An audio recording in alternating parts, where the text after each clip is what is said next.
Greetings and welcome to another impressions video here at Words About Games, and today we're going to be looking at Maid of Sker. Maid of Sker is a first-person psychological horror set in the late 19th century Wales, based on British folklore and inspired by the true story of Elizabeth Williams. You take on the role of Elizabeth's concerned boyfriend, who travels to the Isle of Sker after receiving an ominous letter regarding some dark events on the island, specifically centred around the Sker Hotel, owned by Elizabeth's uncle. Maid of Sker is an interesting concept. You explore the Isle of Sker, which is crawling with cultists after some kind of ritual has unleashed all manner of horrors. You need to dodge the cultists as you try to track down the items necessary to put an end to whatever is happening on the island at the behest of Elizabeth, who communicates with you via telephones. The twist is that the cultists can't see and navigate based purely on sound. Sadly, as interesting a concept as this is for a survival horror game, the execution feels like it's missed the mark.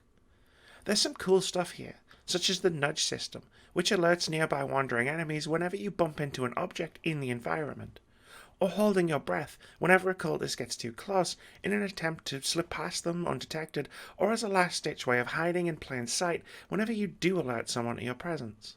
These cool ideas are, unfortunately, tethered to a fairly dull stealth horror game, however.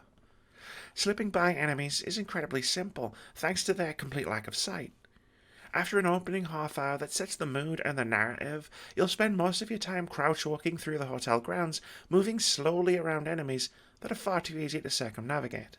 All it takes is a teeny bit of observation to figure out which way they're going to walk, and then you can easily slip by them. Their radius for detecting your movements when you're crouch walking is impressively small, so much so that you can get fairly close to them. Even when enemies caught me by surprise, it was no trouble to simply back up and wait for them to turn around, or even just hold my breath and slowly walk around them before continuing on my merry way. At first I lamented the fact that the protagonist refused to pick up any items to throw and uses noise-based distractions. The various rocks, bottles, books, debris, or anything to make the gameplay a little more dynamic and interesting than walking really slowly around enemies. Heck, that's what I thought I was doing as I was picking up the music dolls, but it turns out they're just bog-standard collectibles that do nothing, which was a shame. But even if this was the case, I'm not sure I'd even use them. A little ways into the game, you're given a sonic device that you can use to blast enemies with sound, temporarily stunning them to save you in a pinch, or make short work of a particular stealth section. I used it once, during the tutorial moment that occurs when you first pick it up, and you have to use it to avoid imminent death. There was just no need to use it. Sneaking past the cultists was easy enough. There are certain areas of the game where you need to use the environment to manipulate enemies away from switches you need to flip, such as an underground section that saw you needing to flip a switch to send a minecart crashing into an obstacle away from a different switch. Moments like this are kind of interesting, but also few and far between. The game tries its best to keep the stealth sections interesting. You'll need to hold your breath to avoid a coughing fit if you go near any smoke or dust, and enemies will occasionally throw purple gas grenades into the arena to choke you and pinpoint your position, even though they technically don't know you're there since they can't see you. And there's the aforementioned nudge mechanic. But as long as you're semi-mindful of wherever you step and click on the hold breath button, you'll have zero issues whatsoever. Repetition is a big issue for Maid of Sker, which is disheartening given I only spent 2 hours with the game. If you're not stealthing your way past enemies to the next area, you're simply searching for power switches to activate a door to the next area. That's basically it. The rest of your time is spent wandering in safety, picking up notes and triggering the next cutscene. All of this is in service of a horror story that feels like it's been done to death.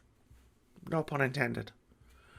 You arrive at a spooky hotel overrun with cultists led by a madman with a nefarious and unfathomable agenda, and you must find the doodads to stop him, while communicating with your girlfriend who's trapped in the attic trying not to get yourself murdered, like every other NPC you come across.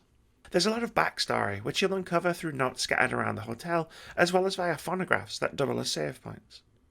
Elizabeth will phone you every now and again whenever you come across a phone for the first time, but she just kind of says the same few things every time you interact with her. She's trapped, there might be someone outside her door, get the MacGuffins to stop the evil uncle, and she's glad her dog is alive. She has a fantastic singing voice, though, which is Tia Kalmaru beautifully recreating old Welsh hymns at certain points of the game. That save system can be something of a nightmare as well. Maid of Sker eschews checkpoints in favour of manual saving systems, with save points sometimes quite far apart from each other. One death set me back around 20 minutes of slow, tedious progress, which, ironically, only happened because I was impatient and tried to speed through a certain section of the game. Speaking of nightmares, the frame rate in the pre-release version of the game had a habit of tanking fairly dramatically during outdoor sequences, making the game fairly difficult to navigate at all whenever I stepped outside the hotel. Maid of Sker is a survival horror game with some interesting concepts that, unfortunately, haven't been very well executed. The idea of playing a mostly defenseless protagonist trying to make his way around enemies with an acute sense of hearing is really cool and horrifying on paper, but the hearing just isn't very good, and you don't have many tools at your disposal to take advantage of this, which leads to repetitively dull and slow gameplay, which in turn is paired to a fairly uninteresting story with some technical issues that make this a game that, for me, misses the mark. Thanks very much for watching this video. If you enjoyed it or found it useful, consider sticking around here at Words About Games. Our content includes review impressions of games big and small, a weekly podcast dedicated to discussing the happenings in and around the games industry, weekly opinion videos, reactions, debate-driven top 5 and top 10 lists, a regular Hall of Fame series where we discuss our favourite games, and indie game spotlights. We also stream every Friday and Saturday at twitch.tv/wordsaboutgames. Most importantly, have a brilliant day.